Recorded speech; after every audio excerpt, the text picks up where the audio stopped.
Que a graça do Senhor Jesus seja com todos. Bom é estar de volta. Nosso conectando ou conectados com a palavra, nós estamos hoje no Salmo 34, versículo 9, que diz assim: Temam o Senhor, vocês que são os seus santos, pois nada falta aos que o temem. Deus é bom o tempo todo. O tempo todo Deus é bom. A bondade de Deus. Nós podemos passar a vida pensando e refletindo sobre a bondade de Deus e certamente chegamos ao fim da vida sem termos concluído e pensado em tudo de como Deus é bom. Na presença do rei Abimeleque, um rei dos filisteus, Davi fingiu que estava louco. E por isso Abimeleque o deixou partir, deixou embora. Não acabou com a vida dele. E depois de sair da presença de Abimeleque, Davi reconhece que ele foi agraciado, a sua vida foi salva, porque ele poderia ter morrido na mão do rei inimigo. Ele escreve esse Salmo 34. Essa história do encontro de Davi com Abimeleque, ele está no livro de 1 Samuel, capítulo 21. Também, em algumas versões, pelo menos, é chamado de Aquis. Aquis não é nome, Aquis é título. A exemplo de Faraó, no Egito. Também os filisteus tinham lá os seus maiorais administrativos, chamado Aquis. Abimeleque era um dos Aquis da história.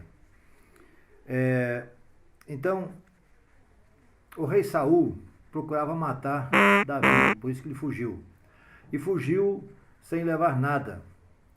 Ele vai sem provisões, vai sem qualquer coisa que pudesse servir de socorro para ele no caminho. Aí no versículo 8 ele diz: Provai e vede que o Senhor é bom. Então, esse salmo ele enfatiza a gratidão a Deus, que é acima de tudo daquilo que o servo de Deus pode confiar e dele depender. Esse salmo também é mais um dos salmos alfabéticos ou acrósticos, a exemplo do Salmo 25. O primeiro verso no original hebraico inicia com a primeira estrofe, a primeira letra, melhor dizendo, e assim cada versículo seguinte vai somando mais uma das letras, segunda, terceira, quarta e até a 22, que é o número de letras do alfabeto hebraico. Lá no versículo 1 a 10, ele fala do louvor. Eu o louvarei. Ele convida todos os aflitos a se juntarem a ele em alegria e louvor à grandeza do nome de Deus. Como disse, nós podemos passar uma vida pensando na bondade de Deus e certamente nós não chegaríamos a uma conclusão ao final da vida. Um louvor contínuo, o dia inteiro. Lembrando que diz Paulo na sua carta aos Tessalonicenses, capítulo 5, na primeira carta, versículo 17, orem sempre, orem sem cessar, diz o apóstolo Paulo.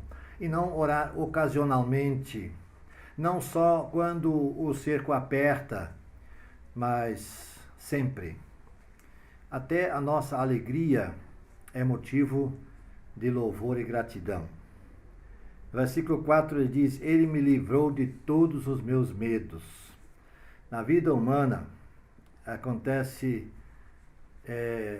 que nós vivemos a nossa vida aqui neste mundo em meio a muitos temores, desde a perseguição assassina, como a que Davi estava experimentando, até as doenças, as mais variadas doenças, dificuldades emocionais, medos infantis, temores da velhice, toda sorte de pragas. São muitos os medos. Hoje, e nesses últimos meses, estamos envolvidos aí com a Covid-19, que tem trazido medo para muita gente. Muitos são os nossos medos, mas o nosso Deus se importa com todos eles e ajuda em todas as circunstâncias e situações, como, por exemplo, como, por exemplo, Jesus estendeu a mão a Pedro quando este estava se afundando ao andar sobre as águas no mar da Galileia. Versículo 6 desse salmo diz: gritei, clamei e o Senhor me ouviu.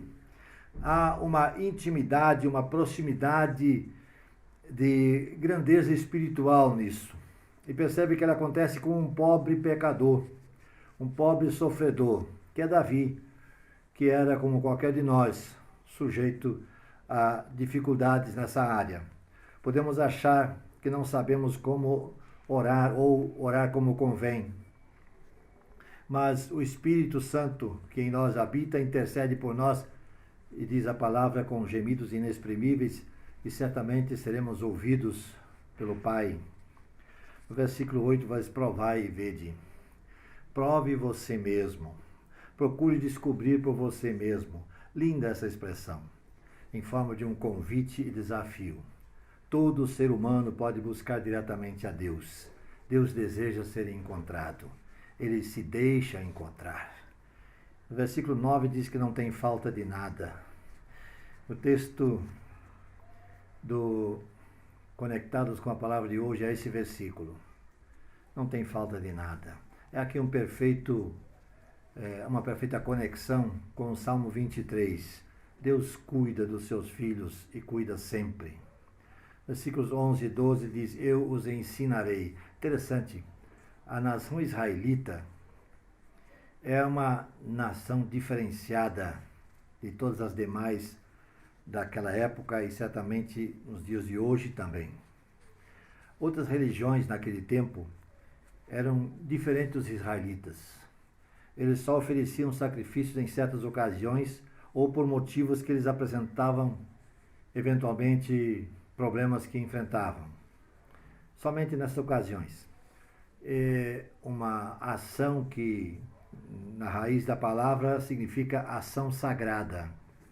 Ou seja, ações exteriores, apenas de aparência, apenas de fachada. O cotidiano não tinha nada a ver com isso. Para eles, era só realizar esse ato sagrado para o seu Deus e pronto, tudo resolvido. O eventual Deus irado teria sua ira aplacada com essa ação. Já o povo de Israel, o povo de Deus, era diferente. Deus quer ensinar o seu povo. Deus havia ordenado que queria que seu povo ouvisse e aprendesse seus preceitos para saber como agir na vida, como tratar o semelhante, o outro, como tratar os animais, como tratar a natureza. E a igreja de hoje não deve descuidar da educação religiosa para todas as idades. E essa atividade forma um conjunto com a pregação, com a oração, com a adoração e também com a ética a ser vivida. Versículo 18 diz: ele fica perto dos que estão desanimados. Você está com o coração quebrantado, abatido por alguma perda, envergonhado por alguma falha cometida? É nesses momentos que estamos próximos de encontrar Deus. Busque-o, creia que Ele é bom e que o receberá. Versículo 8 diz isso. Vá à presença dele com fé, pois, como diz Hebreus 11:6, sem fé é impossível agradar a Deus, pois quem dele se aproxima precisa crer que ele existe e que recompensa aqueles que o buscam. Os bons passam por aflições. O ensino bíblico é verdadeiro e realista nesse sentido. Jesus disse o mesmo para os seus seguidores: eu lhes disse essas coisas para que em mim vocês tenham paz. Neste mundo vocês terão aflições, contudo, tenham ânimo. Eu venci o mundo. João 16:33. Haverá o cuidado e o livramento de Deus, mas pode ser que isso venha a acontecer em meio a sofrimentos. Serão condenados os ímpios, não serão condenados os que foram justificados por Deus. Deus protege os que buscam a sua ajuda e proteção. Ele é galardoador dos que o buscam. Outra vez, Hebreus 11, 6. Temam o Senhor, vocês que são os seus santos, pois nada falta aos que o temem. Essa é o Conectados com a palavra de hoje, esse versículo. Temam o Senhor, vocês que são os seus santos, pois nada falta aos que o temem. Deus é bom o tempo todo. O tempo todo Deus é bom. Senhor nosso Deus, nós te agradecemos porque tu és bom. Todo tempo tu és bom. Obrigado porque tu nos ajudas e provês de todas as necessidades. Obrigado porque tu és o nosso Deus, que estás conosco e a ti podemos buscar a qualquer tempo, a qualquer hora. Toma-nos nas tuas mãos, dirige os nossos passos, em nome de Jesus. Amém.